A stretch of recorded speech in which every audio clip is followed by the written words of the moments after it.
There are 5 fiction novels that shaped me as an incarcerated writer. And this is stuff that dudes on the wing weren't reading, you know. I'm not talking about Lee Child and Grisham and Baldacci and all the greatest hits, you know.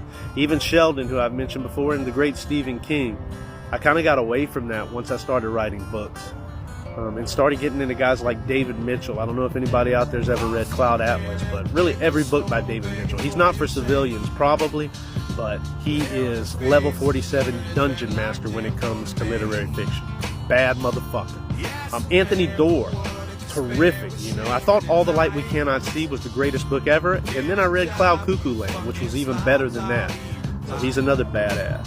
Who else? Donna Tartt, man, The Goldfinch. I'm sure a lot of y'all have read that, and if you haven't, you're missing out.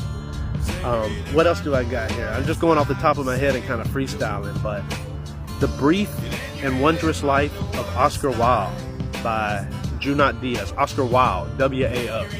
Another badass book, man. By a Dominican dude who kind of got some bad press during the Me Too movement, but you know how that goes, man. Us lefties eat our own, or we were for a while there, man. Cancel culture. Worst thing that ever happened to fiction. Great writing is based on empathy. Take it for a guy who's written in the point of view of a girl named Miranda, an opioid addict in prison. Who else have I written? Pharaoh Sinclair, a black dude from the projects in Pensacola, Florida. Prison guards, you know, meth dealers. So, you know, writing is based on imagination and empathy.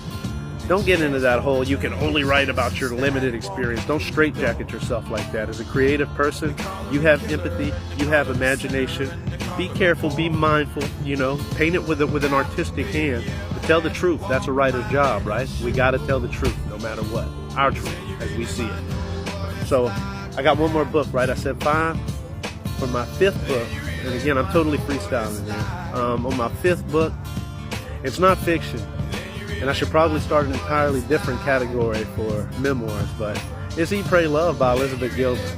My old lady ain't gonna want to hear this, man, but as I was reading that book, I kept looking at the back of the book to see her picture because I thought, this is my soulmate. Now, I'm a dude in prison, obviously. I'm lonely. I've been down 10 years at that point, but she was just so intelligent in her insights. You know, there's so many scenes from that book, and I guess I'll end this little post. I know it's running long. With her riff on the oak and the acorn and the zen. She says there's 2 forces. Actually, the zen say it, but, you know, distilled through her, she said there's 2 forces that shape the oak tree. One, of course, is the acorn. And we've all heard the quote, the oak sleeps in the acorn. But the other is that fully grown oak tree that wants so badly to exist that it's pulling that little acorn into being. Elizabeth Gilbert's a beast, y'all. Alright, so that's my 5, man. Right on, motherfuckers.